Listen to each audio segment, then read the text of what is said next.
Ahora sí, el último video por la clase de hoy. Mm, Vamos a ver, les he dicho que la ley es un orden razonable que hace el legislador. Pero vamos a decir así, la capacidad del legislador es limitada por la misma condición humana. Es decir, ninguna persona tiene la capacidad de tener una comprensión omnipresente de toda la realidad. Y lo mismo le sucede al legislador, por más que esté asesorado y acompañado con personas muy capacitadas, sin embargo, cuando establece un orden, es imposible, material y moralmente, es imposible que pueda prever todos los casos. Por eso, cuando el legislador escribe la ley, lo hace con términos muy generales, de tal manera que pueda abarcar la mayor cantidad de casos posible, eh, vamos a decir así, sin perder la esencia del orden.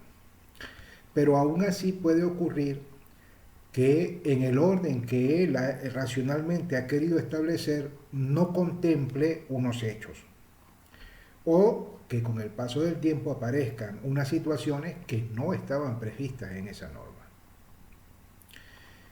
Entonces, qué es lo que puede suceder? Pues existe un vacío legal.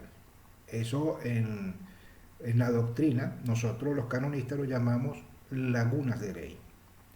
Es decir, existe un espacio de la realidad que no está regulada o bien porque no la pudo prever el legislador o bien porque es una situación nueva que bajo ninguna circunstancia estaba prevista. Les voy a poner un ejemplo. Eh, la, el derecho canónico dejó a las conferencias episcopales que estableciesen ellos las circunstancias en las que se podía dar una absolución general sin escuchar la confesión de todos los fieles. Claro, en Venezuela, por ejemplo, dicen, bueno, cuando se está en una zona, en un territorio muy amplio, a la que no se va con mucha frecuencia, etcétera, etcétera, etcétera. Pero ninguno previó, porque era imposible, el caso de un confinamiento, ni, ni allí en Venezuela ni en ninguna parte. Entonces, claro, de ahí comenzaron a preguntarse, pues las normas y los criterios que había establecido la conferencia episcopal son válidos ahora. Desde el punto de vista estrictamente técnico-legal no eran posibles.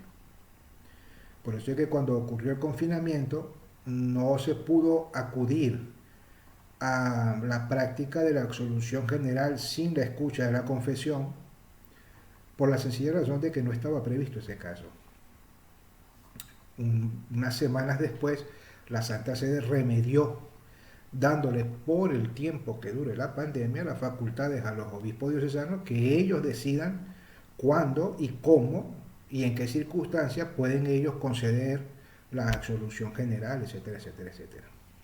Pero eso se llaman lagunas de ley, es decir, un espacio de la realidad que no está regulado.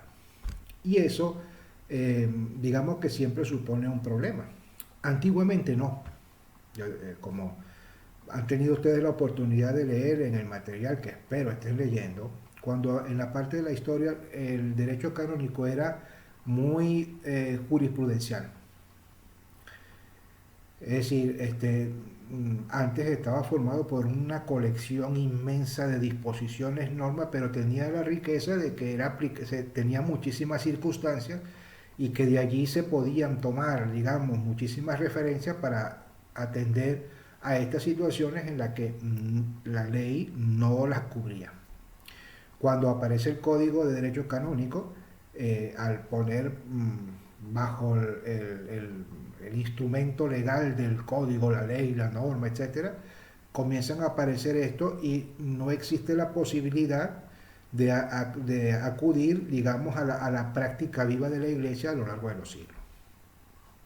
Esa es la razón por la cual en el canon 19 se establece una norma para subsanar esas lagunas de ley. Leemos en el canon 19. Cuando sobre una determinada materia no exista una prescripción expresa de la ley universal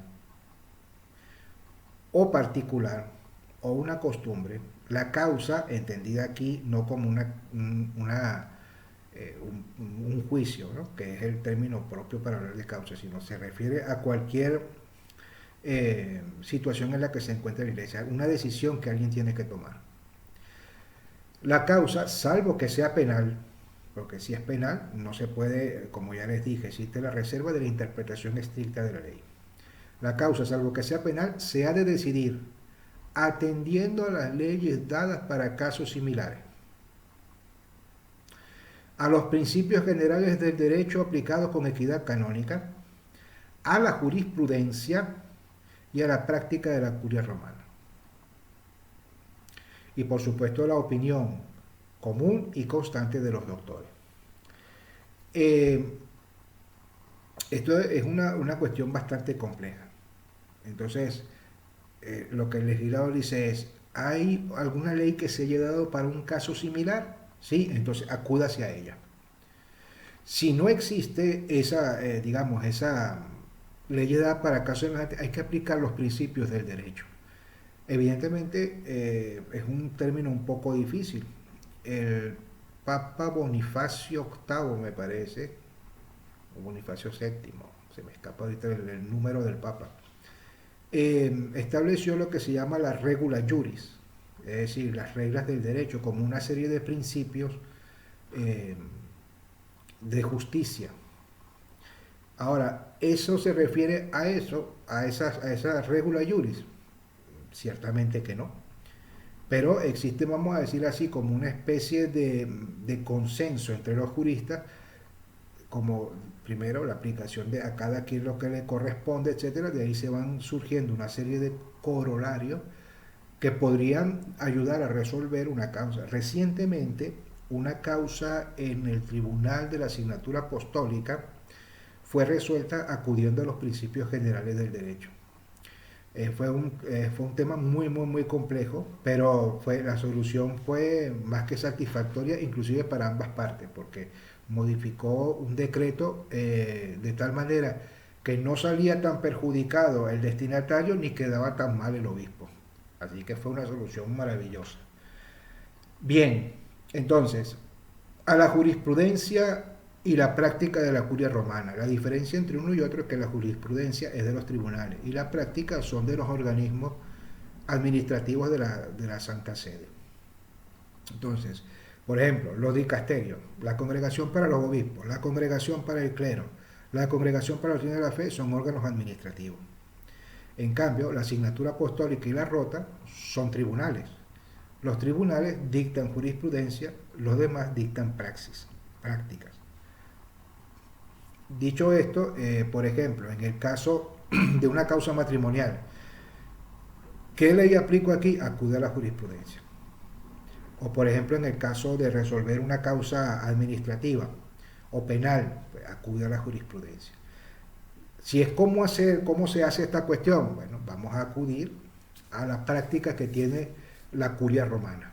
¿Sí? Por ejemplo, para, qué sé yo, bueno, hay un ejemplo clásico, por ejemplo, ¿cómo hacemos para constituir una asociación de fieles? Bueno, están las normas del derecho, pero ¿y esto aplica para esto? Bueno, vamos a ver qué es lo que dice la curia romana, ¿no? Normalmente se escribe, o si, por ejemplo, hay un intercambio de boletines, pues se ve, mira, aquí apareció tal cosa, ¿me entiendes? Dependiendo, si existe un vacío legal, hay que utilizar en ese orden. Primero, leyes dadas para casos semejantes. Luego, los principios generales del derecho, es decir, aplicando la estricta justicia. La jurisprudencia y la práctica de la curia romana, jurisprudencia de los tribunales, praxis de los organismos de los dicasterios, y después a la opinión común de los doctores, dentro de los cuales me voy a inscribir yo dentro de poco.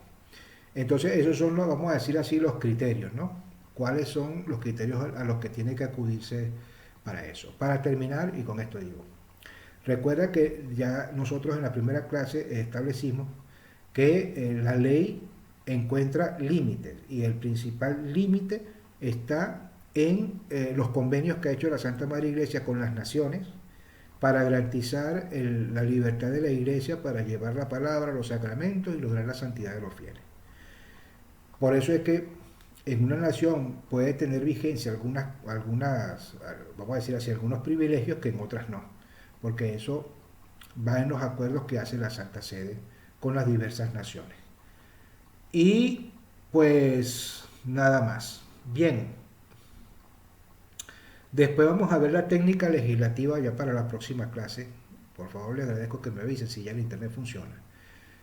Junto con esto le voy a mandar un archivo en PDF eh, con el contenido de la clase. Léanlo y si tienen alguna observación que hacerme, háganlo para ir preparando un manualito para Derecho Canónico 1 para el Seminario de La Guaira. Bueno, entonces nos veremos Dios mediante la próxima clase. Bendiciones para todos.